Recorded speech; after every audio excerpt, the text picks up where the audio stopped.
There was a moment there where actors were just only interested in being famous. Yeah.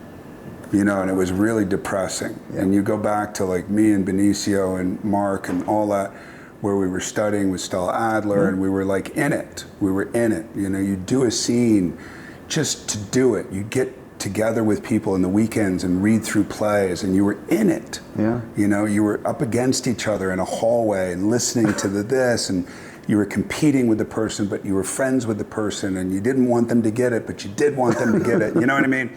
All that stuff. So I feel like there's a new echelon of actors that have kind of gone back to this guttural, visceral place. Prepare your ears, humans. Happy, Sad, Confused begins now. Hey guys, it's Josh and welcome to another edition of Happy, Sad, Confused. Today's main event is Josh Brolin, one of our great actors, talking all things weapons and his illustrious, amazing career. Thanks guys, as always, for checking out the podcast. This is a fun one, great actor, great conversationalist. What more can you ask for? Satisfaction guaranteed in the next 45 to, hour. Time flew by with Josh Brolin. It's a good one. Before we get to that, some announcements, updates. As always, all this stuff always is available on our Patreon. Go there for early access and discount codes and merch. Patreon.com/happysadconfused. It really means a lot. We put up a really cool extended unedited version of my Outlander conversation I did for MTV. MTV was kind enough to let me have the full, unvarnished, unedited, for good or for bad conversation with Sam, Richard, and Sophie. So if you're an Outlander fan, check that out exclusively on our Patreon, in addition to, as I said, early announcements of guests, and you can ask questions and yada, yada, yada. Speaking of events, two I want to mention. August 14th in New York City, I am talking to the stars and director of Thursday Murder Club, which is the new Netflix film. We're showing the film at the Paris Theater. All this information is in the show notes, the link for it. We're showing the film, then it's going to be followed by a Q&A that I do with, get a hold of this lineup: Pierce Brosnan, Helen Mirren, Ben Kingsley, director Chris Columbus. Pretty cool. So I believe tickets are still available for that one. Check it out. And then the next day, I hop on a quick flight to LA, because I'm doing Ben Stiller and Seth Rogen together, which is going to be a blast. I'm so excited for this one.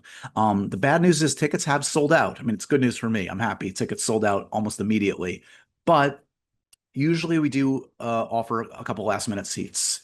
Invariably, seats come available at the very last minute. So check out my Instagram page. I'll announce if and when seats become available, because those will go fast. Those are the two big upcoming events to mention. In addition, mark your calendars for New York Comic Con. Try to come by, because I'll be doing a lot of stuff for that. More info to come on that one. Okay, quick preamble of Josh Brolin, then we'll get right to it. I don't need to sell you on Josh Brolin. He's one of the greats, particularly the last 2 decades, since No Country for Old Men kind of revitalized his career. Been working with so many great filmmakers. Obviously, he's a regular with Denis Villeneuve, Sicario, Dune, etc. But even you look at his upcoming stuff: Edgar Wright, The Running Man. He's reteaming with Ridley Scott, Rian Johnson in the new Knives Out movie. This guy just picks great filmmaker after great filmmaker, and he's done it again, this time with a rising filmmaker. Zach Kreger is the writer-director behind Barbarian, which of course made a big splash a couple years ago. If you haven't seen it, see it. It's wild and fantastic. And his new film, Weapons, which opens this week, really great, and a step up in many ways. The filmmaking is impeccable. It is a big swing. You guys know I love big swings. Horror, but also just deep drama, some absurd comedy. And yeah, the less said, the better. You've seen the trailer, you probably get a sense of the premise, which is essentially a bunch of kids leave their parents' homes in the middle of the night. What happened? Where did they go? Yeah. So harrowing stuff. Josh Brolin, Alden Ehrenreich, Julia Garner, a real cool ensemble. Highly recommend it, and Josh kills it in it, as always. This is a great chat. He is unvarnished, no BS, one of those guys. We talk a lot about the successes, yes, the Sicarios, the Avengers films, but also the things that he's turned down: Birdman, Avatar, Green Lantern. very open and honest. So I love this chat. I think you'll love it too. Without any further ado, here's me and Josh Brolin. There's a professional. Josh Brolin giving his own sync clap. You're full service that way. I am. Thanks for doing this, man. It's good to see you. Yeah, it's really good to see you. We are talking a great many things because it's a podcast, but we're talking weapons. This is one of the good ones. When did you exhale and say it's one of the good ones? You just said that because I just did CBS Morning, and I was like, it's not fun doing this when you have a movie that sucks. You've done a lot of movies, and I've talked to you for a lot of different movies. Yeah. Some great ones, and some a couple okay not great. Ones. Yeah. When have you been in that situation where, like, during a press tour, it hits you like, oh, the way they're talking to me? No, at the beginning, not during the beginning. I know immediately, or I have my own feelings about it. I mean, look, like, it's been enough time now, but we've talked about it a lot. Jonah Hex. Yeah, I talked to you for that one. Yeah. I brought in a lot of people. I brought in Malkovich. I brought in Megan. I brought in Michael Shannon, who was totally cut out. I brought in Fassbender. I brought all these people. So you have this silver platter of actors, and then the movie doesn't turn out necessarily as good. And not even the director's fault. And I've given the director shit, but the director's cut was actually pretty good, and then the studio took it over. And then it wasn't very good, but when everybody goes up an octave, there's a problem. They're like, oh my God, it's like super good. I saw it. And you're like, I know you saw it. The costumes. Yeah, oh my God. John, how'd you get John? Do you lean in then during the press tour, or do you hang back? Do you kind of like, I'm in? No, but I try to be, you know this about me, I try to be real and authentic. Yes. And I don't necessarily sell it based on my extremely positive reaction. I'll say things like, it has an audience, stuff like that. I want the list of keywords to listen for the next time you make a dud. Yeah. You'll notice it. You'll notice it. What's the sensation now when you sit down to see a film for the first time that you've been in? Do you go in with optimism, dread, like you've, again, been doing this a minute. Are you kind of an open audience, or how do you feel kind of when you first sit down? I think every film I sit down for, I'm open. I think that there is an innate reaction that I have, being a lover of film, that started when I was very young, where the movie theater was the one, not necessarily at home, the movie theater is the one place where I strip away all ego and all like predetermined reaction, and I'm open to it all. So I'll see movies, my kids that are older, I'll have seen movies with them, cry through the whole movie, and then they go, are you okay? And then I go, what'd you think? And I go, this is not a very good movie. Right. But I'm totally open to vessel. I am an open vessel. I'm an exposed nerve to the experience. So when I see a movie of mine, I'm hoping that it's good, but I just said this recently because the reaction to, and I know we're going to talk about it, the reaction to Weapons is it's one of the biggest reactions of any premiere I've ever been to. Yeah. And it wasn't a typical premiere audience where it was a bunch of people in the industry going, oh my God, you're so great. Right. You're always so great. How do you do it? Right. To people really reacting, like fear and visceral reaction. That's visceral the kind of reaction. Like reminded me of like a Tarantino film where it's like I want to leave. I know I shouldn't be experiencing this, and I can't leave. Yeah. I can't even go to the bathroom and get popcorn because I have to see what happens next. So when you're dealing with a movie like that, it's much easier to promote. So before we get to Weapons, I'm curious. Like, do you remember the first times you saw yourself on screen, Goonies, Thrash, and those premieres, and how you reacted seeing yourself in that context? Yeah, but I was younger. I wasn't used to it yet. So when I saw the Goonies, like I heard how high my voice was. Right. And I was like, well, fuck, why do I speak like that? I sound like I have a perpetual cold. And like, is it drugs? What is it? And then we got into Thrashing. And then Thrashing, I was devastated. I thought I was so bad, and that's why I don't do that anymore. I used to do that. Somebody say, "Hey, man, I love you in Thrashing." And you go, "Yeah, it wasn't good," Right. And you don't want to do a destroy whole someone thing. else's No, experience. you don't want exactly. Yeah. So I don't do that anymore because some of the experiences are very personal. But Thrashing to me, even though it's become this like cult film, it was a moment where I said, okay, like either go learn how to do this or stop hurting people. Like you're hurting people. You're acting. That's how effective you are as an actor. You're actually hurting people. You're hurting people.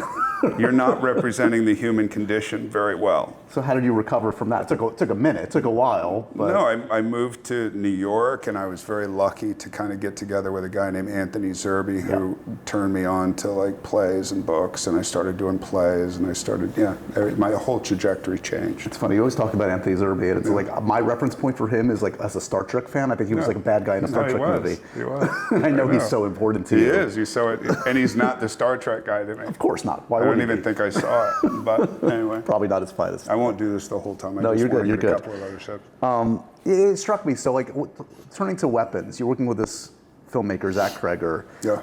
Those that watch or listen to the podcast know his work because they know Barbarian was such a phenomenal, kind of out of nowhere work from him. Yeah.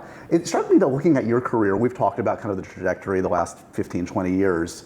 You haven't worked with that many filmmakers starting out. You've worked with the established, the gods, right?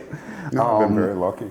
But the last two, at least that have been released, Brothers and this one, are relatively early in the trajectory of filmmakers' work. Has that been something like, are you wary to put yourself in the hands of someone that's relatively just starting out, or, Yeah, because you're protected. You're protected, even if the movie doesn't turn out well, you know the filmmaker and he has an oeuvre. Like, I turned Denis down for Sicario a couple of times, and that's been out there, and it's not meant to be insulting in any way, but he had done 4 or 5 films before that, right.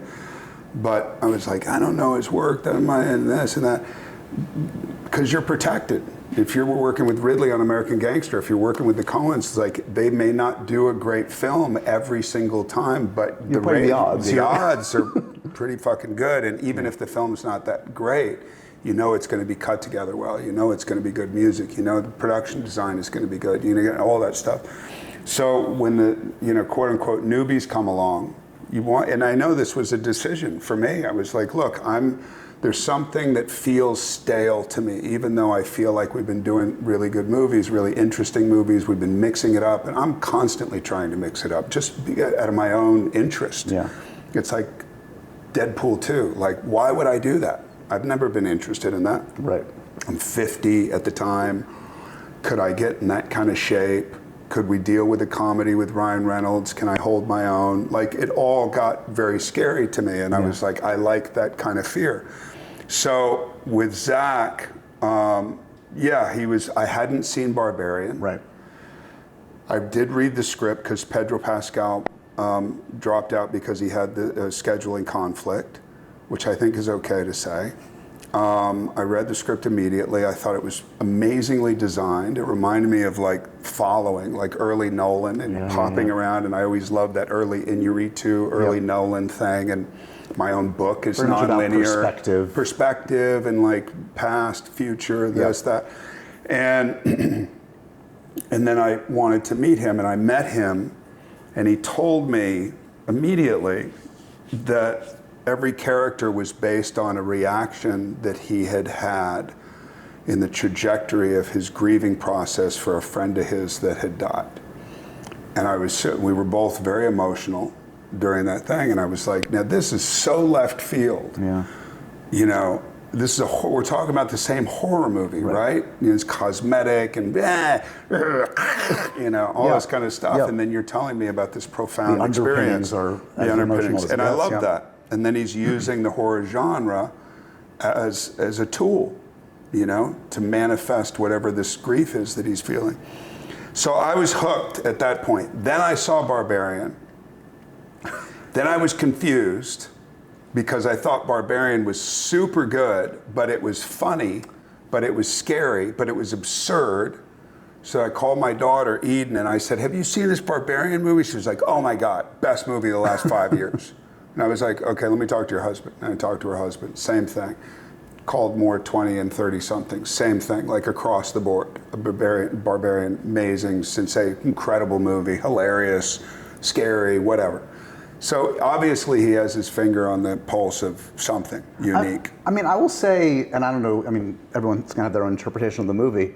I think this movie is all of that too. I do too. It you know, without revealing stuff, it gets wild and actually funny to me at times, for a movie that is very much rooted in human grief and frailty and all the stuff. Yeah. But it also goes to weird, crazy places that, I don't know, maybe it's a defense mechanism to laugh, but I was laughing a little bit by the last act. And I think, I don't know, I like those big swings from filmmakers. Me too. Like, you know, I know Magnolia has been offered as a reference point, and I get that, the reference points, like, because it's changing perspectives. But like Magnolia for me is like that crazy thing of like, how does this all work? Right. This is comedy, this is drama, this is absurdity, this is fantasy. And the greats somehow can like make it all work somehow in a stew. But as an art piece, like I remember seeing Magnolia for the first time and just being in absolute awe. Yeah. But there's an artistry to that. Not that there's not an artistry to Zach's movie. I think there absolutely is. But Zach's movie is way more fun. Yeah. Do you know what I mean? 100%. And I knew that. So when you go into it, your initial question is like, you take chances on people. Like I do, and I haze, and I know I do it. I'm like, better not fuck this up, man. And like, are you the real thing or whatever? Right. And then I saw the movie, and I was like, holy shit. Like, that was a real experience. Are you the type of actor that takes it home with you? Because this is a dark headspace to be in. I wouldn't necessarily think you would want to live this guy's pain and suffering and anger for months at a time. Yeah, I don't know if I'd take it home. I mean, I got kids. That would be, cruel to them. Yeah, it would be cruel to them. Are you a monster? Sorry, this is for the art. Do you want to kill me? I know you're 4. But generally, over your career, has that adjusted? Has that changed? I think it's changed. It depends on the movie. It depends on the role. It depends on. To me, this is not a performance movie, even though I think all the performances are really good and the actors are really good. It's really a story film. I mean, it's like watching a Tarantino movie where you're just wrapped up in the story. You're wrapped up in the type of, you're wrapped up in his tone, his cadence, all that kind of stuff. And I think that the same thing goes with Zach. But the premiere of this movie, I don't know, other than Avengers Endgame, which is 10 years in the making, I don't know that I've ever been to such a reactive premiere in my life. And you said, almost embarrassingly, you were like, okay, I laughed a little bit, and then people were uproariously laughing. And obviously, like, scared out of their minds. I also love, without, again, revealing stuff, I love not realizing that, the 8th lead in the film is going to have their own kind of arc in an hour into the movie. Like, I fell in love with Austin Abrams, like his performance in it, I thought it was great. Yeah, me too.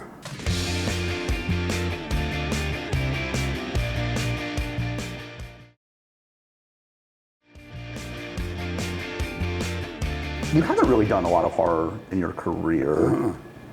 I mean, we could talk Mimic. Yeah. Mimic was, talk about working with a great filmmaker and taking a bet. That was a good bet to make. That was a good bet. Guillermo has spoken extensively. That was not a great experience for him. No. Did you see him having the goods on that experience? Like, did you see him, a filmmaker in turmoil, or what do you remember about going through that? No, he showed me, we all know them now. Nobody knew them then. He showed me his journals back then. Yeah. He turned me on to The Monk, which is one of the great books that he turned me on to back then. I remember him almost getting fired. I remember Jeremy Northern almost getting fired and me replacing him. I remember, there was a lot of, I remember Uli Bornadell, who directed Night Watch, almost replaced Guillermo. Oh, wow. And Night Watch came out and nobody saw it. Yeah. But Guillermo was engaged, man. Yeah. He was engaged, and he's still engaged. I just saw him not too long ago, and he was like, Brolin, what's up? And you know what I mean? Yeah. He's just, he has something really special, and he had it back then, and I wasn't doing well at that point, but in a lot of different ways. Yeah. But he was an exciting moment for me. Do you know what I mean? Yeah. Zach is an exciting moment for me, So when you have, Denis, in Sicario was an exciting moment. That's, yeah.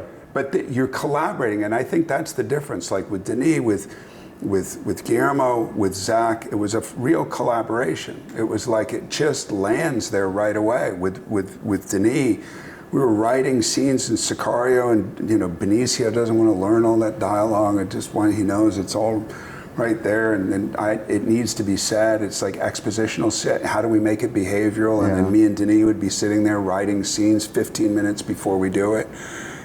That's a collaboration. I just caught up with Benicio for the Wes Anderson movie. Oh, we right. were reminiscing about Sicario, and famously just him like stripping away so much, and like what a genius move that was, because the power of truly that guy without words. Without words. It's everything. All he needs to do is, and you have to exploit. And then when you've been around long enough, like me and Benicio worked together the first time when we were 19 years old. And a thing called, it was TV a thing, series, right? it was called Private Eye. It was Barrio Nights. It was a 2-episode arc.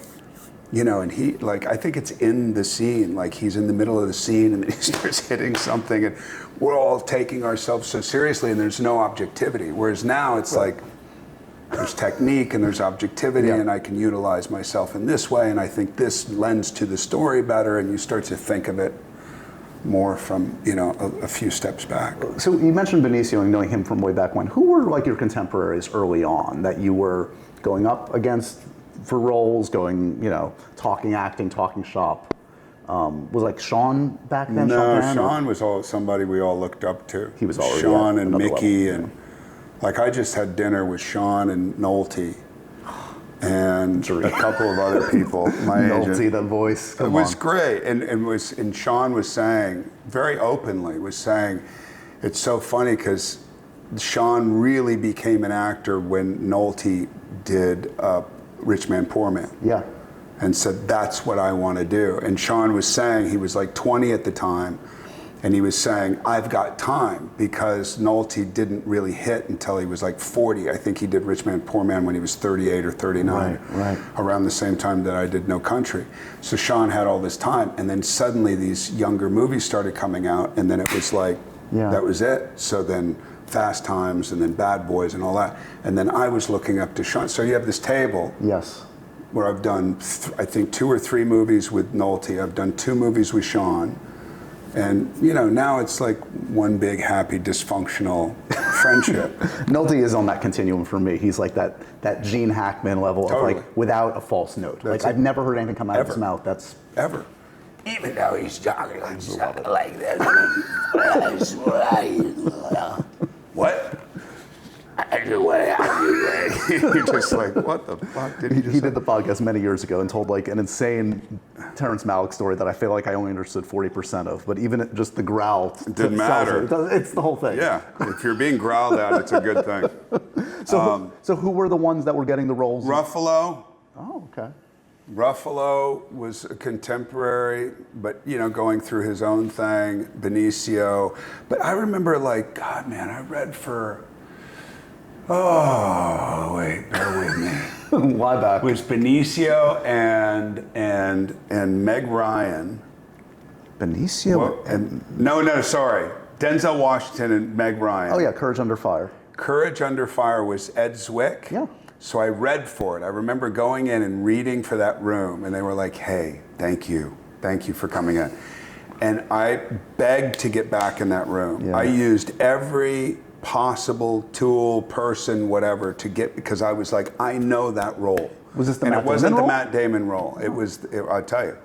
And I walked back, I got somebody to get me back in that room, and I walked in and I knew immediately, like there was no way. Yeah. It was impossible. I was a nobody. I wasn't a good actor maybe or whatever. And they walked in and they go, hey. I was like, oh, fuck, man. And they're like, I said, is there anything, I went through it once, and is anything else you want me to do? They're like, no, thank you though, so much. And it was Lou Diamond Phillips that got it. Yeah. And I was, and I love Lou, but I was super bummed because I was like, it didn't, there were Ruffalos in my mind, or Benicios in my mind, and then Lou was a little below that. And then, you have your kind of echelon of people. And I was somewhere down here, I was like an afterthought. Our last podcast conversation, you intimated there was like one role that you kind of regretted turning down in recent years, and I finally figured it out because you mentioned it was Inarritu. So it was the Edward Norton role in Birdman, right? So is that something where, like, what's your relationship to that film because of? I love that film. You're able to kind of disassociate and still. Immediately, man. If somebody, I mean, this happens all the time. Yeah. It's like, milk was supposed to be matte. Right. So it's like, it happens all the time. And you don't even think twice about it. But Deadpool 2 was supposed to be Brad. When I walked into the office, I saw drawings of Brad everywhere, They didn't even hide them. They were just... Jurassic Park was supposed to be me. Pratt walked in there and he saw drawings of me everywhere. So it doesn't matter. It's just like it's part of the deal. But when I saw Edward in that role, he's perfect. He kills it. Yeah. He kills it. Yeah. So that was one of those things where I go, because I had done the table reading, and it was funny. Yeah. And then I pulled out because I went and saw my son in Thailand. So I know why I pulled out. I wouldn't change it even today. Yeah. But I would have liked to have done that movie. And I love Inarritu. I think he's amazing. Yeah, you always bring him up. It sounds like I think that's he's one amazing. of those ones. Yeah. And I think that's probably it. Because I see him on the street in Venice and all that, and he goes, and I go, I'm done. I'm very happy that Tom Cruise is working with him. I know. That Tom is... That's exciting. Yes, we love Tom in the Mission movies. I want to see Tom in something like that. Dude, I saw Tom recently at CinemaCon, and he's so like, hey man, how you doing? It's like, you're gonna make another one, aren't you? Yes, 19, it's gonna be amazing. I'll be hanging off a thread and the thing in the sky and the thing, I'm gonna jump 127,000 feet. You're like, great. But you forget that Tom was born on the 4th of July. Oh, I don't forget. I don't forget either. Color of Money. Dude, with the best, as film fanatics, like, he was so inspiring when we were young. So he was somebody that we looked up to. I always say, you look at like the first 10, 15 years of his career and the way he selected filmmakers, it was like Sidney Pollack, Scorsese, Stone. It was just, he ran through everybody. He was a big influence for me, just like you say, going for once you have the opportunity, after doing No Country, I just say, I just want to work with great filmmakers. Yes, but do you want that much money? Right. And you could work and you're like, I really do want that much money. I really do. Yeah. I could utilize it well. I'm good with business and all that kind of stuff. But if I take it, I know it's the only money that I'll get. Right. So I'm going to go take this way, way, way less money, but way better job, way better filmmaker. Yeah. And it does. It's fun. And I know that Tom Cruise had a major impact on me in that way. Speaking of major money, Thanos, the Avengers films. That's my segue. That's my drugged up segue. That's a good segue. Was there a moment or more early on where you're like, is this really going to work? Are they going to buy the purple guy on screen? Like, I mean, I'm delivering the best I can, but this is also a lot of artisans need to make this. No, because there's a level of absurdity that I enjoy so much that it goes back to, and I've said it a million times, but it goes back to like black box theater. Yeah. When you have no money and you're pretending that this thing is a gun. Right. And you're just like, no, don't. And if you have enough conviction, that actually people will start to think it's a gun. Yeah. And there was a level of that where they would even, because they were afraid it was going to get out, give us a phony scene and then give us the real scene when we get there, which to me is like hell. Yeah. Because I can't prep, I can't this, I'm thinking about the lines and all this kind of stuff. But it all worked out. And by the way, that was supposed to be, what do you call it, like a cameo. It was supposed to be, when it was first brought to me, I was doing the Everest movie, and I was in London, and they brought me this huge Bible, and they were like, it's just little thing, and it's going to be, in it for like 10 minutes or something. And then then they changed it and turned into this whole thing. But no, I really, that was one movie, and I've said it, Deadpool 2, I was like, I'm glad it was one experience. Right. Right. The Thanos thing, if they called me in London right now and said, let's do this, I'd be like, I'll be there tomorrow. I mean, are you in contact? Obviously, Downey is back. We're excited to see what he does with Dune. Like, do you stay in touch with Downey, the Russos, and are you abreast of what they're doing? Probably 4 to 6 times a year. I talk to the Russos probably 4 to 6 times a week. I mean, I talk to Joe a lot. I mean, we have a business that we're doing together and all this kind of stuff, but I love them. I love both of them. I think they're amazing. So it wouldn't be a tough proposition. I mean, obviously, like you don't want to go back and do a lesser version. You went out on such a great note, but like you have confidence in these guys if they come up with something that makes sense. Of course, they're going to come up with something really fun. I mean, who knows? Yeah. Who knows? That was a 10-year in the building kind of thing, and that was its own kind of bookended deal. And I don't know what they're going to do, but I'm sure it'll be interesting. I think they do that very, very, very well. Yeah, also just the fluidity of the scripts. Like, I mean, again, as an actor, you were just saying this, like, prep is everything. Everything. So, like, Endgame and Infinity, like, the scripts were, I don't know if they were ever locked. I don't think so. I don't know. But like, you were never handed, like, here, Josh, is your script for these 2 films. Ever. I never knew. And I did Deadpool in the middle of it.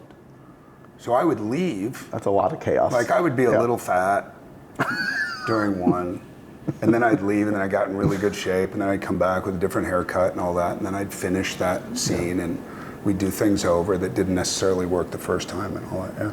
Do you have any specific memories of the final confrontation with Downey when you murdered poor Iron Man? Yeah, I remember the late Jimmy Rich, who was a really close friend of mine, who was Downey's right-hand guy, who's not around anymore, got in an accident. Right.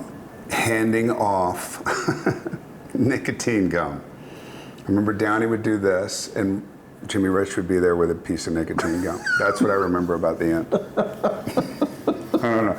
And I remember I was in my thing. It's like there's a couple of times that I remember putting my hand on Downey's head, super uncomfortable, little sexual. And then there was another moment where I was with Zoe, and I wore the back piece where the Thanos head is way, way up, which is how tall he would be. So she had to look at that during the scene, kind of an emotional scene, and I had to look at her crotch. So she's looking at that, and I'm looking at that. This is why they pay you the big bucks. Dude, commitment. That's for technique. Shut it all out. Like, if only Ed Zwick had used me when he could have. I can play to Denzel's crotch if you need me to. Exactly. Totally. Anyway.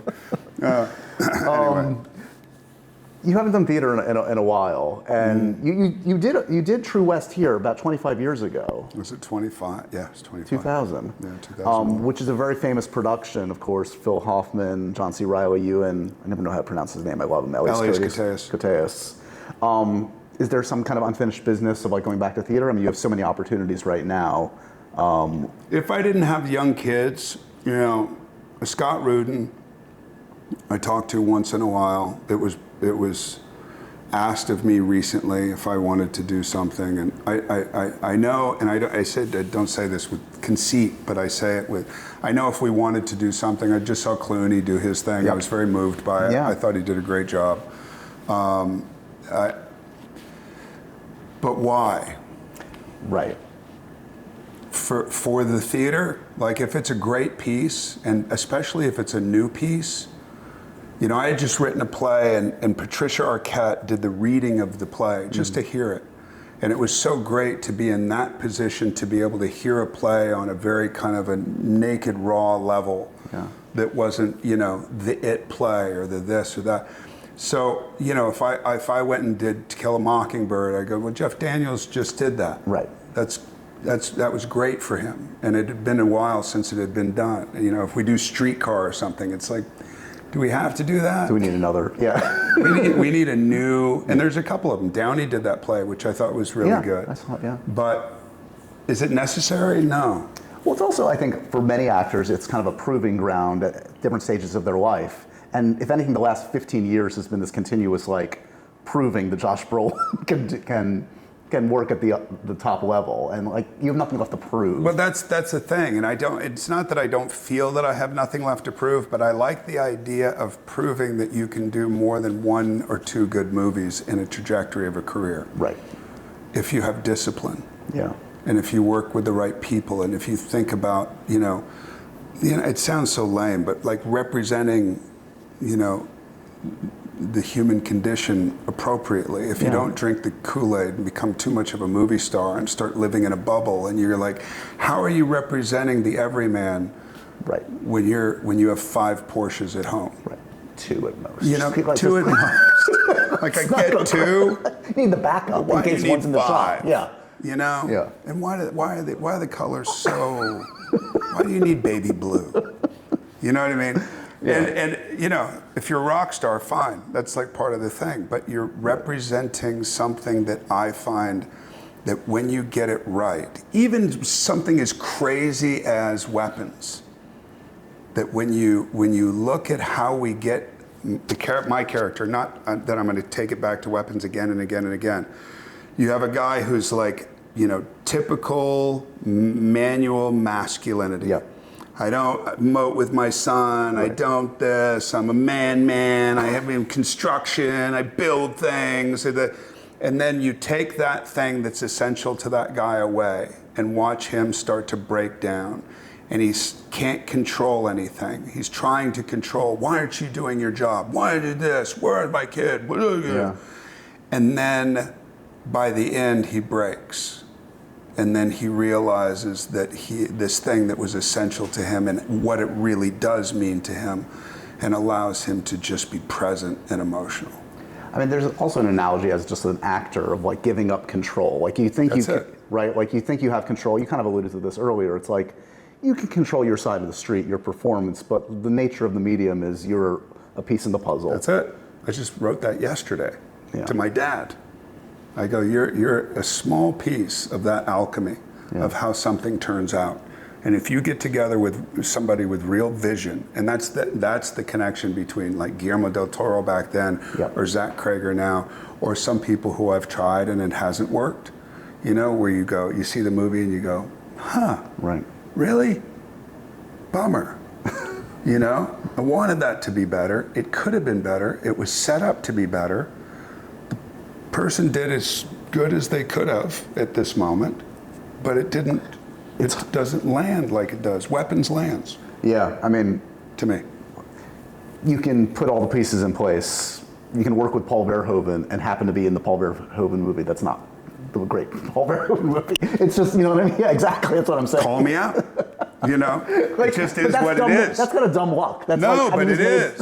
Which is probably why we fought during that movie. And I have a lot of respect for Paul Verhoeven, one of the smartest filmmakers I've ever worked with. I mean, truly one of the smart, you know, he's a mathematician, he was a professor, he was all this stuff. But that fucking movie, dude. And by the way, this is Hollow Man for the record. Hollow Man for the record. 7 months of that shit. And I just worked with Elizabeth Shue, that's funny, on Whaleful. But she played my wife. So we're doing that movie, and we have these goggles on with this like, you know, red film on it or whatever to make it look like they're X-ray or whatever. And then we're watching invisible monkeys pass us. and we finish the scene, and Kevin looks at me and he goes, "You got some chops." I was like, what the fuck? Like, we're watching invisible monkeys pass us. What do you mean chop for what? Based on what? And I didn't say anything. I was like, he believed you were looking at invisible monkeys. He bought your I was just happy to have the job. And by the way, I know the only reason I got that job, because I read for that job and I didn't get it, was the fact that everybody else turned it down. Everybody was like, nah. I was like, I'll do it. I'll do it. I did it. Do you like a little friction with a director? You worked with Oliver Stone, Verhoeven's like that. Sometimes that can elicit something. I don't, yeah, I'm not, you know, there's other people that are known for it, but I'm not. I just want to know if you don't have a solid vision, then I probably will be a little be in a bad surly. Mood. Yeah, exactly. Not curmudgeonly, but just actively surly. Do you know what I mean? Like, you know, Oliver and I almost got into it in the beginning because I wanted to look at the monitor at something, just so I could see if we were on or not. But Oliver and I got along great. Verhoeven and I fought in a big way, for good reason. I thought, you know, he yelled at a couple of extras, and I didn't like that. But, you know, I mean, all stuff that I would talk about now. I really appreciate these people. Do I need friction? No. Like Denis and I have no friction. Right. You know, we're super close, but I also know Denis has come on the set, which I appreciate when it gets a little undisciplined, and he'll get angry. Oh, that's interesting. I was going to just say, like, I can't imagine him raising his voice. It's not even him raising his voice. It's like working with Ryan Johnson recently. Yes. Another sweet seeming. Super sweet, and a guy who you constantly want to impress. Yeah. I don't know how he does it, but there's this thing where you're like, I'm just slightly afraid of you. Interesting. And it's a good thing. Well, he's also someone, I do want to talk about some of the upcoming stuff. So like you worked on Wake Up Dead Man. I think on our last conversation, you talked up Daniel Craig. So I can see why you would want to work on this one. Ryan, who just locks in those scripts so tightly. And then you get to work with this amazing ensemble. Is there a joy in kind of being like one of 10 great actors in something like that? And again, being a puzzle piece for Ryan Johnson? Yeah, I mean, yes. And that was one of those no-brainers. Yeah. Because, you know, as you go, oh, I love the first film. I didn't like the second film so much. And whatever it is, you go, the scripts are still really good. It's all there to be had. Glenn I had just worked with on Brothers, and I fell in love with her. Mila, I've always had a crush on. Yeah. I don't know anybody who hasn't. Daniel, I've always wanted to work with. Josh O'Connor. Yep. Renner, who I've known for, all these people. But it was a great role. And my wife reminded me, she said, do you remember that like a year ago you said, God, I want to play like a priest or something. And then bang, a year later it manifests. So it was a really, really well-written role. That was one of those roles that I wasn't sure if I could pull off. And that was a good feeling.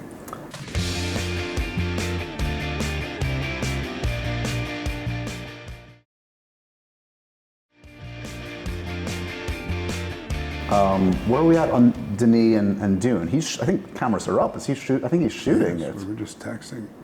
Because there was a pinball machine that Steven Weintraub sent me of Dune. All you guys. I know all you guys. You're not all the same person. You're plugged in. No, I know you are. Yeah. So have you read the script for Dune 3, Dune Messiah, whatever the hell we call this? I have. It's very good. It is. It's very good. It's super good. I don't know if I haven't read Dune Messiah, the book, but I have. Gurney isn't in that book that much, as far as I've read. In the movie too. Oh no. No, I'm in it, but you're in it. I am. Okay. Yeah, I'm not there right now. Okay. I've gotten texts by people who are also in it who apparently haven't read the script or only read their parts, which I don't understand because that's why I reached out to Denis. I was like, why are all these people think like, hey, are you here yet? Yeah. Have you read the script? Are we going to go to the bathhouse in Budapest? I'm like, dude, read the script. Like, do your job. But this feels like a worthy conclusion to this trilogy? Oh, in a big way. In a big way. And I just talked to, one of the heads of Warner Brothers, and they're very, very excited, and in a visceral way. Okay. It's good. Yeah, I said something like, I heard dailies are really good. And he goes, how do you know? I was like, because I know. What do you think about him doing Bombed? I think it's great, man. Come on. There was talk of that a long time ago when we were doing, I think, Dune 2, and it was this over here somewhere. The fact that he's doing it, I think, is really fun. Look, you know this. He's one of my favorite guys. He's one of my favorite filmmakers, and it's like, oh, don't ruin it by doing, you're going to do, why would you do 3 Dunes? Right. And why not? Like, that's his thing. This is his passion, yeah. That's his passion. Yeah. So he beats to his own drum, and I love anybody who beat to their own drum. When I spoke to Benicio, he seemed to have some hope for another Sicario with you, Emily. I don't know if Denis would be involved or not. Like, I mentioned at some point, I don't know, maybe just to be contrary, I was like, yeah, that's never going to happen. And then the producers showed up, and Molly, and that's not true, which is fine. And then I just heard recently that it's very, very real. Okay. So cool. You think with Denis? Do we know that? Don't know that. Okay. I honestly don't know that. Okay. Yeah. Running Man, we're going to probably talk for that one in a few months. Edgar Wright, visual stylist, locked in. Super cool. Again, another one. I feel like you're connecting, the Infinity Stones of directors. Another one. There's Edgar Wright. Good experience. Amazing. And Glenn Powell, really, really appreciate him. Talk about a guy that's like focused, knows what, like the Tom Cruise approach, like work with great filmmakers, movie star, actor. But a smart guy. And then you look at that series that he did, and you're like, oh, he can act. Right. Do you know what I mean? Yeah. So that's exciting to me. There's a new echelon of actors, whether it's Glenn, whether it's Chalamet, whether it's Austin Butler, Jacob Elordi, a lot of these people that I've worked with who I really, really enjoy, because it feels like there was a moment there where actors were just only interested in being famous. Yeah. You know, and it was really depressing. Yeah. And you go back to like me and Benicio and Mark and all that, where we were studying with Stella Adler, and we were like in it. We were in it. You know, you do a scene just to do it. You get together with people in the weekends and read through plays, and you were in it. Yeah. You know, you were up against each other in a hallway and listening to this, and you were competing with the person, but you were friends with the person, and you didn't want them to get it, but you did want them to get it. You know what I mean? All that stuff. So I feel like there's a new echelon of actors that have kind of gone back to this guttural, visceral place. Well, I love that. I've referenced this a couple times in the recent podcasts. I love Chalamet's, like, I think it was a SAG acceptance speech, where he talked about, like, I want to be one of the greats. Like, I aspire, like, What there's a nothing nice wrong thing to to have say. like ambition to be great at what you do. Yeah, it's true. And back then, we all used to downplay the acting and look, what do you do? I'm an actor. Like, I'm embarrassed. But you still wanted to be the best. You wanted the biggest challenge. You wanted to do the thing that stuck out. You wanted to be the anomaly. You didn't want to be, you know, a movie star. Right. That was for other people that couldn't act. And then you fell into being a movie star too. Life is strange that way. But Harder to say no to James Cameron or being Green Lantern? James Cameron. Like I heard Green Lantern. I know it's Kyle Chandler and Aaron Pierre, Paula Patton, who I did a pilot with, Antoine Fuqua, with Paula Patton, who I love. Yeah. And I'm super excited to see it. So that's a thing that you were talking about before. Like, can you remove yourself, dissociate? And I can't wait to see it. I can't, because I love Kyle Chandler. I think he's solid. He's fantastic. The James Cameron thing, that's kind of like the Deadpool thing. That was before the Deadpool thing, and it was like, I don't want to do this right. I don't want to take a year and a half out and do this. Yeah. But then Thanos comes up, and you go, yes, immediately, because I'm not part of the system. I'm over here. I'm this anomaly that comes in, and I'm purple, and I have a ball sack for a chin, and like, count me in. Music to my ears. Count me in. I'm in. So that was the Avatar sequel, to be clear. This isn't way back when. This isn't the first Avatar, like 15 years ago. Oh, yeah. Oh, it's the first Avatar? Yeah. Wait, was it the lead? Was it Sam's role? No. Okay. It was Stephen Lang, who I knew, And I was very happy for him. He's amazing in it. He's amazing in it. Perfect. So it happened exactly like it should have. Got it. I'm a big believer in things happen like they should.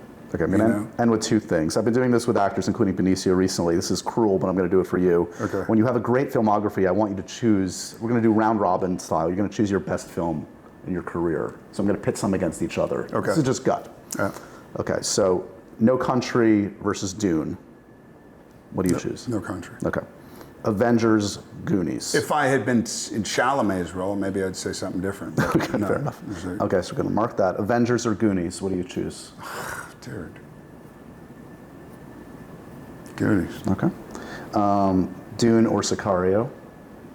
Oh wait, I did Dune already. Let's do W. Let's do W or Sicario. Sicario. Okay. And then finally, Milk or Flirting with Disaster? Milk. Okay. I love flirting though. Now they go up against each other. So it's No Country versus Goonies. Oh, I See what's happening? Yeah. No Country versus Goonies. Yeah, No Country. Okay. And then we have Sicario versus Milk. Fuck. Sicario. And versus Milk? Nah, Sicario. Okay. And for all the marbles, No Country or Sicario, what's it going to be? No Country or Sicario? No Country. There you have it. There you go. We I did could it. have just, we could have circumvented that whole thing and just said. We're Jonah I mean, Hex. that was a Second special. pick. Sicario never would have happened had it not been for No Country. True. Okay, and then we finally end with the happy, sad, confused, profoundly random questions. Some rapid fire for you, Josh. Yeah. Dogs or cats? Dogs. What do you collect? Children. Do you have a favorite video game of all time? Robotron. The Dakota Johnson memorial question, she asked me this: would you rather have a mouthful of bees or one bee in your butt? A mouthful of bees or one bee in your butt? Yeah. Why do you say it like it's a weird question? I have a bee in my butt right now. A mouthful of bees. Wow, you're in the minority. Most people. Yeah, I don't like anything in my sphincter. I just did whale fall, which is about 4 different sphincters, and I was consumed by sphincter talk. Okay, save it for that press tour. We'll get there.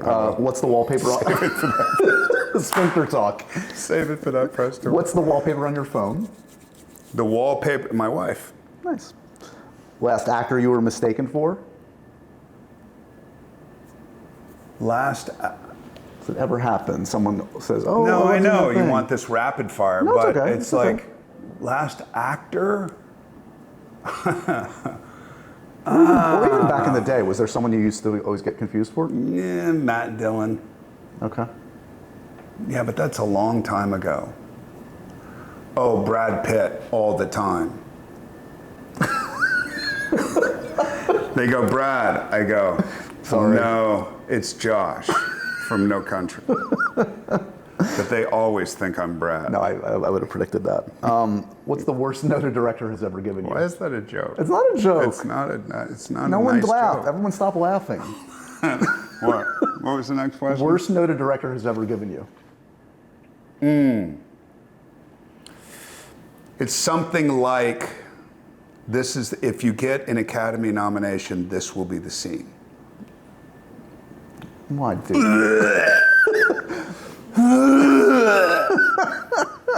If anybody tries to get me to do a job and they say this is the one you'll that's get gonna get you. nominated, I'm out. No. No. And in the spirit of happy, sad, confused, an actor who always makes you happy, you see them on screen, you're instantly in a better mood. Oh, that's a good question. Emily Blunt, Yeah, great. I would say. Movie that makes you sad, always. Makes me sad, Yeah. but in a good way. However you want to take it. 21 Grams. Back to Inarritu. Fucking super good movie, man. People don't That's talk one of about those that one. movies that you tell people, it's almost like Dead Man Walking. You go, oh my God, you have to see this movie. Yeah. And then people call you afterwards and they go, why did you want me to see that movie? See Requiem for a Dream. and that's talk what to I me later. mean. That's what I mean. But sad, that's a different kind of sadness, though. Like, what's a movie that makes you sad, that makes you cry? I mean, I think of like terms of endearment. I think of, you know, people always talk about the Pixar films. Iron Giant makes me cry. Animated films can do that. My Iron Giant. And a food that makes you confused, Josh Brolin. You don't get it. Why do people eat that? There's a dessert, and I love sugar, but there's a dessert. It's like a Jell-O top, but it's not Jell-O. It's like, and they're always super red. Okay. So it's like a custard, and then there's like a layer of red, and I never understood those. I don't like them. I don't want them in my mouth. It's kind of fun because I just did a 1,000-mile ride on Harley on old vintage choppers with a bunch of guys, and we stopped at this hotel, and it turns out that it's the hotel that The Shining was based on, Right. up in Yosemite. Yep. And they had that dessert. Did you partake? No. No way. Keep that thing away from me. None of that dessert in his mouth. None of those bees in his butt. Off limits. Stay away from my butthole. I don't know how we ended there, but we'll end with this. Weapons is a great movie. Zach Kreger is a talent. You are as well. This is well worth checking out. It's horror, but it's a lot of other things too. And yeah, that audience reaction is authentic. I had the same thing in my smaller theater. Congratulations, man. Thanks, buddy. Thanks for the time. Thank you. And so ends another edition of Happy, Sad, Confused. Remember to review, rate, and subscribe to this show on iTunes or wherever you get your podcasts. I'm a big podcast person. I'm Daisy Ridley, and I definitely wasn't pressured to do this by Josh.